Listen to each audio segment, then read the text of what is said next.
Gender, sexuality. It feels like these topics are at the center of so many debates these days. But what do these words even really mean? Well, we're going to unpack all of it, using the tools of sociology to get a handle on some of the most personal and most public questions of our time. And believe it or not, we're going to start right here with the public restroom. It's become this kind of modern battleground, hasn't it? And this isn't really just about toilets, of course. It's a perfect example of how our deep-seated ideas about gender aren't just theories floating around in the air. Nope, they physically shape our world, from our public spaces right down to our private lives. So before we get into any of the big theories, we need to start with people. Let's ground all these big ideas in the real, powerful stories of individuals just trying to navigate their own identities. Take pop singer Sam Smith. In 2019, they came out as non-binary and started using they-them pronouns. Their words about feeling like they were at war with their gender and being somewhere in between really capture this idea of gender fluidity, the idea that for a lot of people, identity just isn't a fixed binary choice. Or think about the story of boxing promoter Frank Maloney, who is known as this real man's man, and who transitioned to become Kelly. Her words are so powerful, feeling trapped, living a lie. This gets right to the heart of what's known as gender dysphoria, that really profound disconnect between your internal sense of who you are and the body you are born into. Now, these individual stories, they're not happening in a vacuum. They are part of a much, much bigger picture. Just look at this data from the UK.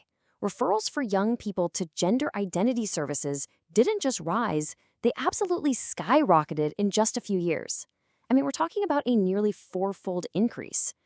This tells us we are not talking about some niche issue, we are witnessing a major societal shift, right here and now.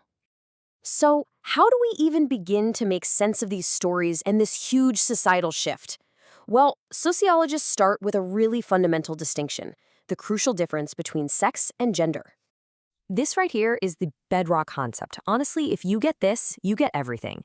Think of it like this. Sex is the biological hardware, your chromosomes, your anatomy, all the physical stuff.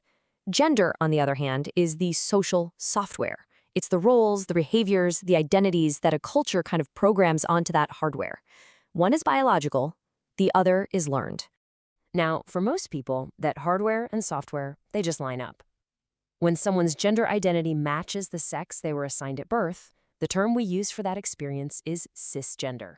And when that hardware and software don't align, when a person's internal gender identity is different from the sex they were assigned at birth, the umbrella term for that is transgender. Seriously, understanding this one distinction is the key that unlocks this entire conversation. Okay, so if gender is our social software, how does it get installed? Where does it come from? This next part is all about how we're taught these so-called rules of gender, pretty much from the moment we're born. This process actually has a name. It's called gender socialization. It's basically the lifelong training we all get in how to perform boy or girl according to our culture's specific rules. And we learn it from everywhere, our parents, our schools, and as you're about to see, especially from the media. Oh yeah, the media is a powerful teacher. One study that looked at popular kids' movies found some really stark patterns. For starters, male characters got most of the lines. And when female characters did show up, they were often passive or had these wildly unrealistic bodies. I mean, these aren't just cartoons. They're our first lessons in what society expects from our gender.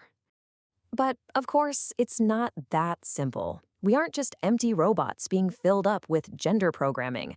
We push back, we negotiate, we mix and match things. We are actively shaping our own identities in response to all these social messages being thrown at us. Okay, so now let's broaden the lens a little bit, because just like gender, our ideas about sexuality are not fixed. They're not natural. They are also social inventions, and wow, have they changed dramatically over time. This timeline reveals something that just blows my mind. The idea of a homosexual as a type of person is a surprisingly recent invention. It only really appeared in the 1860s. Before that, societies might have condemned certain acts, but the idea of it defining your core identity, it just didn't exist. And it took all the way until 1967 for those acts to even be decriminalized in the UK. And if we go back even further to ancient Greece, the picture changes completely. I mean, here, certain same-sex relationships weren't just tolerated. they were actually idealized as the highest form of love.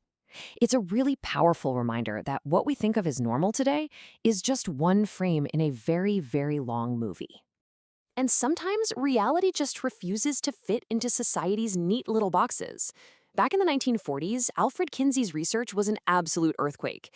His finding that a staggering 70%, 70, of American men had visited a prostitute just exposed this massive canyon between public morality and what people were actually doing in private. Our official rules often have very little to do with how we actually live. So, why does all this matter? What's the so what? Well, the final step here is to connect these ideas of gender and sexuality to the very real structures of power and inequality in our society. To analyze inequality, sociologists use different theoretical lenses. Think of them like different pairs of glasses. So a liberal feminist approach focuses on changing laws and attitudes to get equality within the system we already have. A radical feminist lens says, whoa, the whole system is built on patriarchy, male domination, and it has to be completely overthrown. And a socialist feminist lens argues you can't separate patriarchy from capitalism. They work together, and both have to be transformed. Each lens points to a totally different root cause of the problem. And this is a really crucial question. Black feminists challenge these theories, arguing that you can't just talk about the experience of woman as if it's this universal thing. The experience of a Black woman is fundamentally shaped by the combined forces of both sexism and racism, and you just can't pull those two things apart. And this powerful image asks a pretty similar question, but this time about class. Is the experience of patriarchy really the same for these working-class women in a coal mine as it is for a middle-class woman working in an office? Of course not. Their lives are shaped by completely different economic realities. All of this leads us to the crucial concept of intersectionality. Think of it like traffic at a busy intersection. A person can be hit by a car coming from the direction of racism, or from the direction of classism or sexism, but someone standing right in the middle of that intersection can get hit by all of them at once. It's the idea that these are not separate issues, they are interlocking systems that create totally unique experiences of both discrimination and privilege. So what's the ultimate takeaway from all this? It's that the labels we use for gender and sexuality, the very boxes we use to define ourselves and others, they're not permanent. They are social constructions built by our culture and our history. They have changed radically before, and as we've seen, they are changing right now before our very eyes.